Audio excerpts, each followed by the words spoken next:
வணக்கமுங்க. வணக்கம். நான் உன்கிட்ட கேட்டேனா? ஒரு மரியாதைக்காக.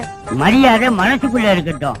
வணக்கம் போடுவீங்க, மனசுக்குள்ள வழுக்கத்தலையா பூசணி தலையான்னு சொல்லுவீங்க. பக்கத்து வீட்டுல போய் சுத்தியல் வாங்கிட்டு வா. சரிங்க. அங்க சுத்தியில் இல்லன்ட்டாங்க. அங்க இல்லைன்னா ஏற்ற விட்டு வாங்க வேண்டியதாண்டா. சரிங்க. அங்கே சுத்தியில் இல்லன்ட்டாங்க. ஏண்டா உன் வாய் சாமர்த்தியத்தை யூஸ் படுத்தி ஒரு சுத்தியல் வாங்க துப்பு இல்ல? இதுக்கு எதுக்குங்க வாய் சாமர்த்தியத்தை யூஸ் பண்ணணும்? சுத்தியில் இருக்கான்னு கேட்டேன், இருந்தா குடுக்குறாங்க, இல்லன்னா இல்லன்னு சொல்றாங்க. எல்லா வீட்லயும் சுத்தியல் வச்சிருக்கானுங்க, கொடுத்தா தேஞ்சு போகும்னு நினைக்கிறானுங்க. காஞ்ச பயலுங்க. நம்ம வீட்டு சுத்தியல் ஜன்னல் இருக்குது, எடுத்துட்டு வா.